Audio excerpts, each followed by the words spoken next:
Hello guys, কি অবস্থা সবার? সবাই কেমন আছো? কার্টুন প্রেমীদের জন্য নিয়ে এলাম আরো একটি নতুন ভিডিও। তোমরা যারা কার্টুন দেখো তারা তো চিকু বান্টি কার্টুন নিশ্চয়ই চিনো। হ্যাঁ, চিকু বান্টি কার্টুনের বান্টির কথাই বলতেছি। আজকের ভিডিওতে আমরা বান্টির সাথে ঘটে যাওয়া একটি ভয়াবহ রাতের ঘটনার কথা জানবো, যে রাতের কথা বান্টি জীবনেও কখনো ভুলেনি। তো গাইস, ভিডিও ভালো লাগলে ভিডিওতে একটা লাইক দিও, আর এরকম আরো ভিডিও পেতে এই চ্যানেলটিকে সাবস্ক্রাইব করে পাশের বেল আইকনটি বাজিয়ে দাও। তাহলে চলো বেশি বকবক না করে শুরু করা যাক আমাদের আজকের ভিডিও।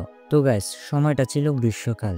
চিকু বান্টির স্কুলে গরমের ছুটি পড়েছিল। তখন তারা তার মায়ের কাছে আবদার করে বসে যে তারা তার দাদার বাড়িতে বেড়াতে যাবে। প্রথম দিকে চিকু বান্টির মা রাজি না হলেও পরে রাজি হয়ে যায় এবং একদিন সময় করে সে চিকু বান্টিকে নিয়ে তাদের দাদার বাড়িতে রওনা হয়। সেখানে পৌঁছানোর পর চিকু বান্টি গ্রাম ঘুরতে বের হয়। তারা কিছুক্ষণ হাঁটার পরে বান্টি অনেক হাঁপিয়ে যায়। এজন্য বান্টি পাশের একটি নদীতে যায় পানি পান করার জন্য। তখনই বান্টির হাতে একটা আংটি চলে আসে।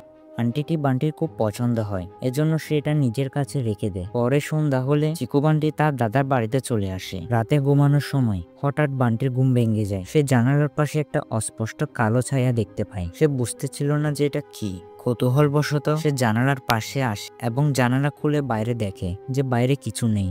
তখনই একটি ছায়া মূর্তি বান্টির উপর ঝাঁপিয়ে পড়ে এবং বান্টি অজ্ঞান হয়ে যায়। সকালে বান্টি চোখ খুলে দেখে তার পাশে তার মা এবং চিকু বসে আছে। তার মা তাকে জিজ্ঞেস করে যে কি হয়েছে, তুমি জানালার পাশে কেন গিয়েছো? কিন্তু বান্টি এত ভয় পেয়েছিল যে সে আর কোনো কথা বলেনি। এরপর গ্রীষ্মের ছুটি শেষে চিকু বান্টি তাদের শহরের বাড়িতে ফিরে আসে। পরবর্তীতে বান্টি এই ঘটনা আর কাউকে শেয়ার করেনি। তো গাইস, এটাই ছিল বান্টির সাথে ঘটে যাওয়া এক ভয়াবহ রাতের বর্ণনা। ভিডিও কেমন লাগলো অবশ্যই কমেন্টে জানিও।